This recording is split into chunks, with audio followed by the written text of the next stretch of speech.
Hello everyone, so very warm welcome to all of you at agriculture वाला। तो आपकी एक बहुत अच्छी वैकेंसीज जो हैं वो आपकी आ रही हैं, जो है FSAI की, यानी कि हमारी food safety and standard authority of India की। अब ये हमें पता कैसे चला है कि वैकेंसीज जो है आने वाली हैं। पहले अगर देखें, बहुत पहले ये वैकेंसीज आई थी, 2021 में इसकी नोटिफिकेशन आई थी जिसमें जिसमें डायरेक्ट रिक्रूटमेंट की गई थी। उसके बाद बहुत ही कम वैकेंसीज हमें देखने को मिली थी। अब 2026 में लग रहा है कि इसकी वैकेंसी दोबारा आएगी।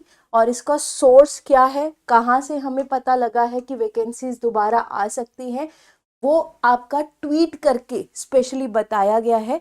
अगर आप यहाँ पर देखोगे, जो FSSAI का ट्वीट है, यहाँ पे श्री US दयानी एग्जीक्यूटिव डायरेक्टर हैं वेस्टर्न रीजन के। उन्होंने ये बात की है कि इस बार का जो मेजर फोकस है वो ह्यूमन रिसोर्स प्लानिंग के ऊपर है, और यहाँ पर बहुत सारी वैकेंसीज जो है रिलीज की जाएंगी ताकि ह्यूमन रिसोर्स को मजबूत किया जा सके।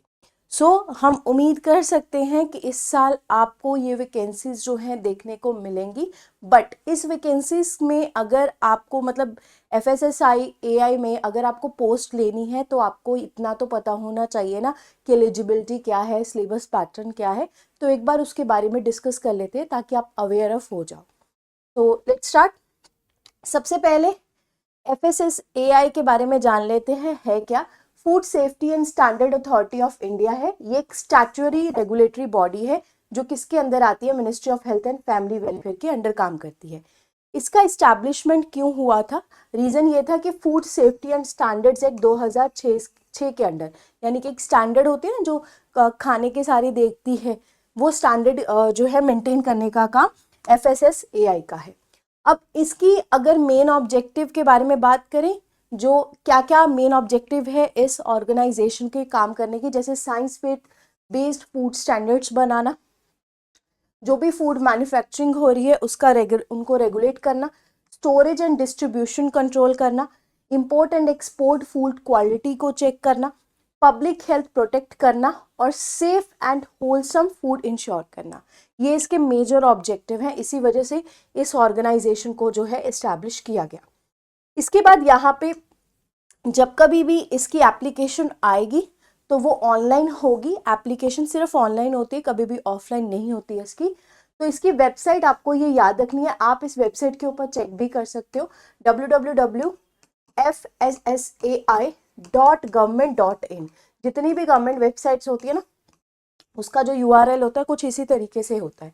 तो हाँ, यहाँ पे हार्ड कॉपी हमें सबमिट करने की जरूरत नहीं है, जैसे बाकी एग्जाम में होता है, ऑनलाइन एप्लीकेशन होती है।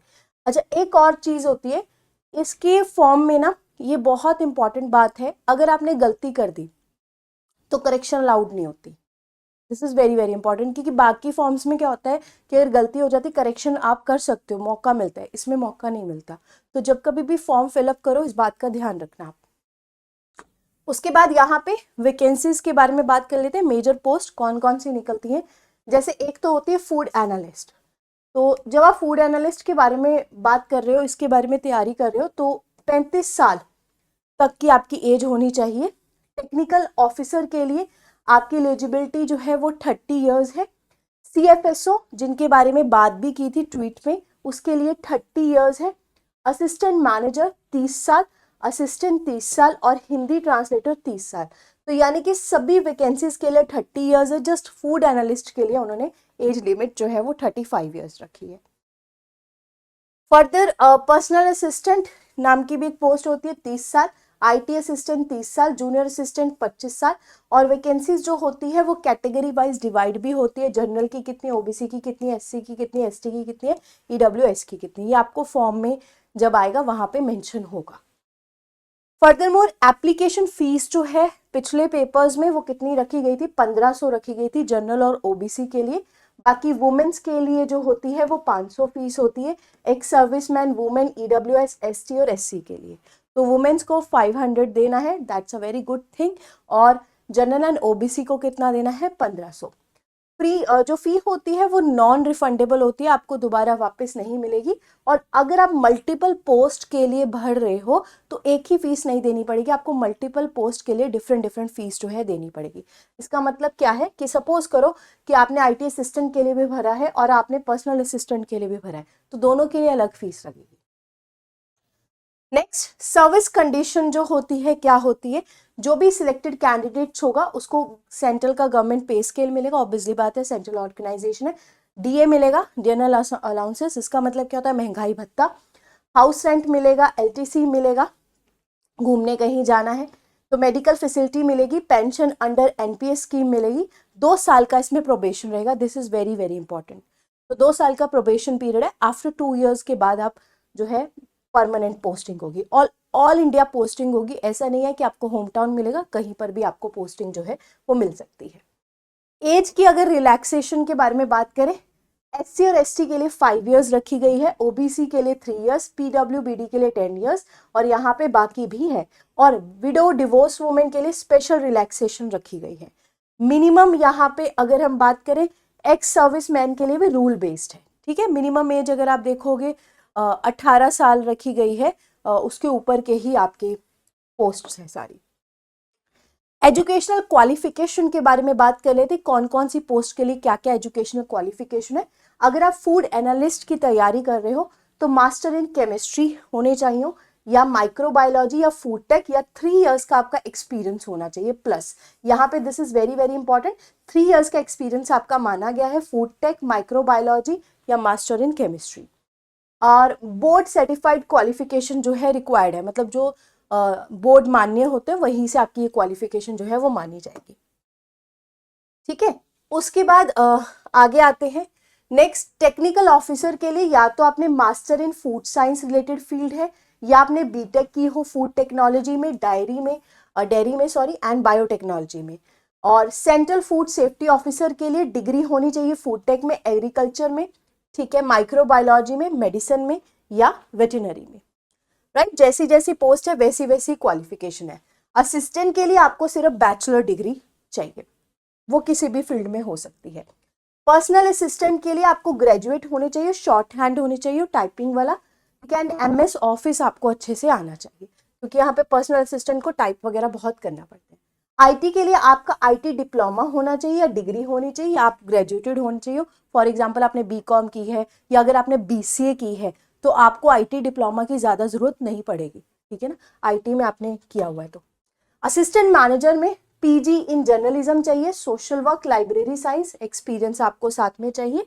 और यहाँ पे जूनियर असिस्टेंट ग्रेड 1 के लिए आप 12th पास भी हो सकते हो। तो ये एजुकेशनल क्वालिफिकेशन जो है आ जाती है। अब बात करते हैं कि किस तरीके से हम सिलेक्ट हो सकते हैं। सिलेक्शन प्रोसेस जो है देखो, फूड एनालिस्ट के लिए रिटन टेस्ट होगा, 85% इसकी वेटेज रहेगी और इंटरव्यू की 15% रहेगी। Technical officer CFSO assistant manager के लिए 2 स्टेजेस होंगे, मतलब 2 स्टेजेस में पेपर होगा, एक CBT स्टेज 1, एक CBT स्टेज 2, ठीक है। असिस्टेंट, IT असिस्टेंट और जूनियर असिस्टेंट के लिए CBT होगा ओनली, एक ही पेपर। और पर्सनल असिस्टेंट के लिए CBT, एक पेपर, टाइपिंग और शॉर्ट हैंड टेस्ट। तो हर एक एग्जाम के लिए अपना पैटर्न जो है वो आपका रखा गया है। ये जब आपका पोस्ट आएगी नोटिफिकेशन में ऐसा ही आपको मेंशन मिलेगा, पहले तो ऐसा ही होता था, हो सकता है कुछ चेंज कर दे बट ज़्यादातर चेंज नहीं होता है। शॉर्ट लिस्टिंग में स्टेज 2 में अगेन आपका इंटरव्यू होगा 1/5 रेशियो, और यहाँ पे ओल्डर कैंडिडेट्स को काफ़ी प्रेफर्ड जो है किया जाएगा अगर कोई टाई होता है मार्क्स वगैरह में। एग्जाम सेंटर्स के बारे में बात करें, 100+ सिटीज में इसके एग्जाम सेंटर्स हो सकते हैं, दिल्ली, मुंबई, बेंगलोर, चेन्नई, कोलकाता, जयपुर, चंडीगढ़, लखनऊ एक्सेट्रा। और यहाँ पर सेंटर चेंज बाद में आप अलाउड नहीं कर सकते, क्योंकि मतलब आपने प्रेफरेंस देनी होती है ना फॉर्म में, तो उसके बाद में जाके आप इसको चेंज नहीं कर सकते। ये बहुत इंपॉर्टेंट है, ध्यान से आपको पढ़ना है। उसके बाद रिजर्व पोस्ट जो है PWBD फैसिलिटीज़ हैं, स्क्राइब जो है अलाउड है, जैसे जो फिजिकली हैंडीकैप ब्लाइंड होते हैं ना तो उनके लिए स्क्राइब अलाउड होता है, एक्स्ट्रा 20 मिनट्स आपको दिया जाएगा। और यहाँ पे अगर आप ब्लाइंड हो तो यहाँ पे सर्टिफिकेशन जो है वो कंपल्सरी, आपको सर्टिफिकेट अपना साथ में लेकर जाना है। उसके बाद यहाँ पे जो भी डॉक्यूमेंटेशन है वो क्या क्या रिक्वायर्ड है, जैसे 10th का सर्टिफिकेट, 12th का, ग्रेजुएशन का, पीजी का अगर आपने पोस्ट ग्रेजुएशन की है, कैटेगरी सर्टिफिकेट चाहिए, एक्सपीरियंस सर्टिफिकेट चाहिए, एनओसी फ्रॉम एम्प्लॉयर चाहिए जहाँ पे, और सीटीसी प्रूफ चाहिए। तो यहाँ पे आपके इतने सारे डॉक्यूमेंट्स जो है रिक्वायर्ड है जब आपकी डॉक्यूमेंट वेरिफिकेशन होगी। कुछ स्ट्रिक्ट रूल्स भी रखे गए हैं जब आप एग्जाम देने जाते हो, जैसे कि मोबाइल फोन को बैन कर दिया गया है, चीटिंग में अगर चीटिंग करते पकड़े गए तो परमानेंट बैन है, फेक सर्टिफिकेट जो है अगर आपने दिया तो क्रिमिनल एक्शन हो सकता है, लेट एंट्री जो है वो अलाउड नहीं होगी, this is very very important, ये बहुत स्ट्रिक्ट होते हैं। तो जिस दिन तुम्हारा पेपर होगा ना, पहले टाइम से पहुंचना। नेम मिसमैच होगा तो भी डिस्क्वालिफिकेशन है।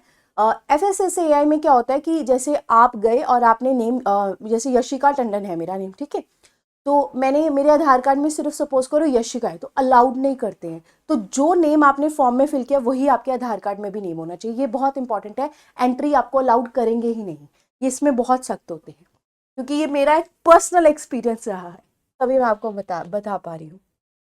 फाइनल की फाइंड्स, फॉर्म को केयरफुली भरना, जब भी आए एलिजिबिलिटी, अपनी जो एलिजिबिलिटी है वो चेक करना, वेबसाइट को रेगुलरली चेक करते रहो, कभी भी आ सकती है।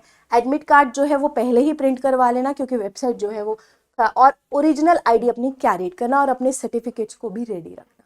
तो ये आपका रहेगा, और आई होप जो भी चीज़ें मैंने आपको बताई हैं वो आपको समझ में आ गई होंगी कि क्या वैकेंसीज है, कैसे है।